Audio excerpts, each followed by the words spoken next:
Oke, Assalamualaikum warahmatullahi wabarakatuh. Selamat pagi, tetap semangat, tetap jaga kesehatan kalian. Pada hari ini, Rabu tanggal 29 Juli tahun 2020, kita masuk pembelajaran ketiga, ya.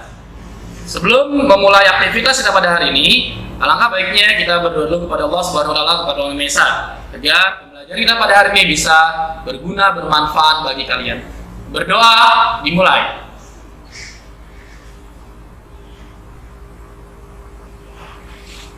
Berdoa selesai.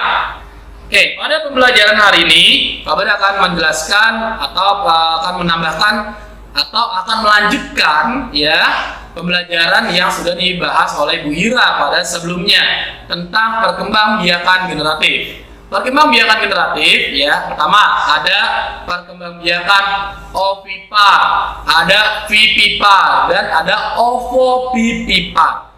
Ya, dua perkembangbiakan ini sudah dibahas oleh Bu Ira. Kemudian akan melanjutkan tentang perkembangbiakan ovovivipar. Apa sih Pak perkembangbiakan ovovivipar itu? Perkembangbiakan ovovivipar itu adalah perkembangbiakan dengan proses bertelur dan melahirkan. Nah, bertelur dan melahirkan, bingung ya. Oke, ya, kita lanjutkan. Kalau sebelumnya Bu Ira sudah menjelaskan tentang perkembangbiakan vivipar dan ovipar, pada hari ini, ya, atau pada kesempatan ini Pak Bari akan menjelaskan tentang perkembangbiakan ovovivipar. Ya, apa sih Pak perkembangbiakan ovovivipar itu? Ya, perkembangbiakan ovovivipar itu adalah salah satu cara perkembangbiakan hewan, yaitu dengan cara bertelur dan beranak. Ya, jadi bertelur dan beranak, di mana embrio berkembang di dalam telur, ya, embrionya berkembang di dalam telur, di dalam telur induknya, ya, di dalam tubuh induknya sampai benar-benar dirasa cukup, baru nanti dikeluarkan dari tubuh induknya dengan cara beranak, ya. Nah, Pak, cadangan makanannya berasal dari mana? Ya, cadangan makanannya berasal dari dalam telur yang tadi, ya, dalam telur yang ada dalam induknya. Nah, contoh-contoh hewan yang berkembang biak dengan cara ovovivipar, ya, yang pertama ada buaya, ya, ada ular, ya, lalu ada kadal, ya, dan lain sebagainya. Si banyak contohnya, ya. Pak, apalagi nih Pak contohnya? Nah, inilah tugas kalian nanti, cari contoh-contoh hewan yang berkembang biak dengan cara ovovivipar. Selain itu, coba kalian lihat di buku tema kalian di halaman 89, ya. Di halaman 89 di sini ayo berlatih, ya. Jelaskan cara perkembangbiakan hewan ovipar, vivipar, dan ovovivipar. Tuliskan dalam bentuk peta pikiran perkembangbiakan hewan, ya. Nah, di dalam buku tersebut di halaman 89, tugas kalian adalah melengkapi dengan menempel gambar agar lebih menarik, ya. Nih, lihat di sini. Di halaman 89 jelas ya perintahnya. Nah, kalian kerjakan di buku tulis, ya. Di buku tulis kalian, karena sepertinya kalau di buku tema tidak muat. Nah, selanjutnya kalian akan membahas tentang bahasa Indonesia yang masih ada di pembelajaran 3.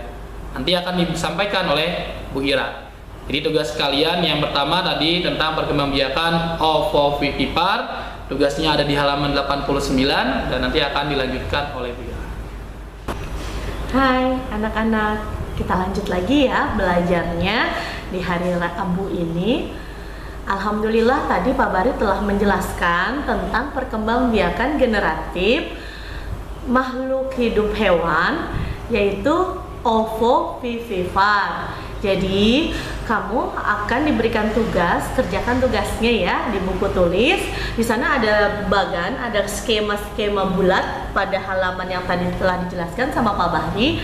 Tolong informasi di dalam bagan tersebut yang bulatan-bulatan itu kamu isi tentang satu gambarnya perkembangbiakan generatif ovipar, vivipar, dan ovovivipar. Contoh ayam, kemudian kuda dan buaya. Kamu cari gambarnya.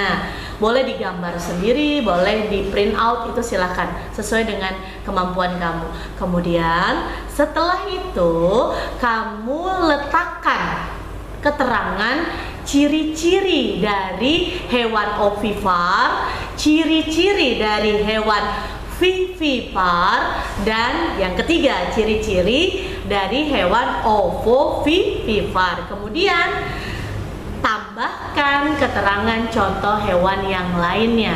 Ibu rasa dengan bantuan media sumber belajar yang lain, ada orang tua juga di rumah dan saudara kamu bisa menggali informasi berkaitan dengan perkembangbiakan generatif pada hewan secara lebih lengkap. Ibu lanjut lagi ya. Nah, tadi Bu Ira sampaikan beberapa hewan. Nah, nanti ada teks ya tentang hewan ayam. Ya, hewan ayam ini seperti yang Bu Ira sampaikan di pembelajaran kedua kemarin, ada hewan bebek. Kamu diminta membandingkan ide pokok paragraf pertama dan ide pokok paragraf kedua. Nah, hari ini sama, tetapi teksnya berbeda. Hari ini tentang ayam. Ada 2 paragraf yang harus kamu tentukan ide pokoknya dan kesimpulan. Nanti di akhir pembelajaran ada teks dari si berita yang akan kamu cari. Oke? Itu tentang bahasa Indonesia. Jadi memang dari pembelajaran pertama sampai dengan ketiga ini dan dari pembelajaran subtema pertama, bahasa Indonesia masih berkaitan dengan mengetahui ide pokok.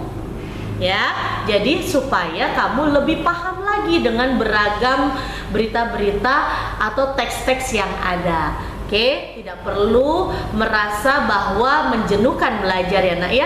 Belajar itu menyenangkan dengan berbagai cara tentunya. Baiklah, berikutnya pada pembelajaran ketiga di hari Rabu ini, siswa selain belajar akademik tentang tema, kita belajar lagi tentang kegiatan keterampilan. Beberapa waktu lalu, minggu lalu, kalian belajar membuat plastisin dengan bahan-bahan yang ada di rumah. Ya, ingat bahan-bahan yang ada di rumah. Nah, setelah itu ada yang membuat, wah bagus-bagus deh, Bu Ira dan Pak Bari begitu kagum dengan keterampilan kamu membuat plastisin. Ada yang membuat asbak, ada yang membuat miniatur hewan ataupun benda. Nah, untuk pembelajaran di hari Rabu ini, kalian mengubah bahannya, yaitu dengan bahan tanah liat.